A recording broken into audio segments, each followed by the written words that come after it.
छात्रों पर बल प्रयोग और पैलेट गन के इस्तेमाल के आरोपों के 1 महीने बाद दिल्ली की सड़कों पर एक बार फिर सियासत गर्मा गई है।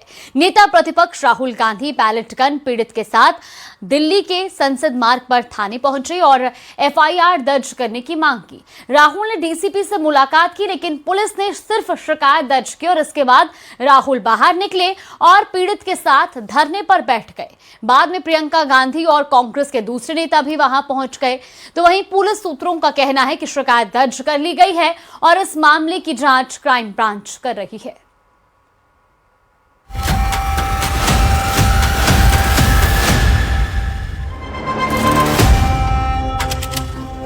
जंतर मंतर में प्रदर्शन के दौरान छात्रों पर बल प्रयोग और पैलेट गन के इस्तेमाल के आरोपों के 1 महीने बाद दिल्ली की सड़कों पर एक बार फिर सियासत गर्मा गई है।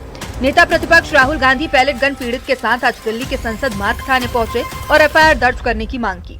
राहुल ने डीसीपी से मुलाकात की, लेकिन पुलिस ने सिर्फ शिकायत दर्ज की। इसके बाद राहुल गांधी थाने से बाहर निकले और पीड़ित के साथ धरने पर बैठ गए। काफी देर तक थाने के बाहर राहुल गांधी बैठे रहे। इस दौरान बाद में प्रियंका गांधी और कांग्रेस के दूसरे नेता भी वहां पहुंच गए। अगर आपने नहीं चलाए तो किसी ने तो ये छर्रे चलाए होंगे, शायद किसी और ने इन पर छर्रे चला दिए, और अगर किसी और ने नहीं चलाए तो पता नहीं, शायद इन्होंने ही छर्रे चला दिए होंगे।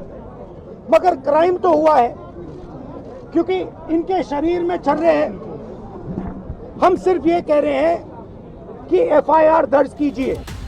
पुलिस सूत्रों का कहना है कि शिकायत दर्ज कर ली गई है और इस मामले की जांच क्राइम ब्रांच कर रही है, इसलिए शिकायत उसी को भेजी जाएगी और वहीं आगे की कार्रवाई की जाएगी। उधर संसद मार्ग थाने में राहुल गांधी के धरने पर बीजेपी ने सवाल उठाए हैं।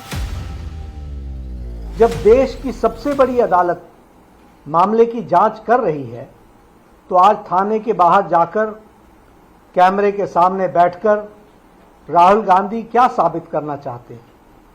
क्या नेता प्रतिपक्ष का देश की न्यायपालिका पर विश्वास नहीं है क्या?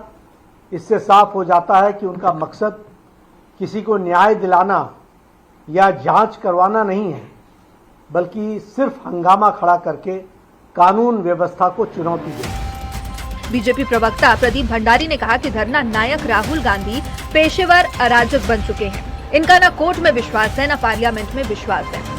रविशंकर प्रसाद ने कहा कि राहुल अराजकता की राजनीति कर रहे हैं। अभी वो दिल्ली के पार्लियामेंट्री स्ट्रीट पुलिस स्टेशन पर धरना बैठे हुए हैं, बिना अनुमति के, बिना किसी पूर्व सूचना के। कभी प्रधानमंत्री के घर के सामने बैठ जाते हैं और अभी फिर यहां बैठ गए हैं। पैलेट गन के इस्तेमाल पर संसद में भी काफी हंगामा हुआ था। अब एक बार फिर से पैलेट गन वाला जिन बाहर आ गया है। Bureau report, news 18।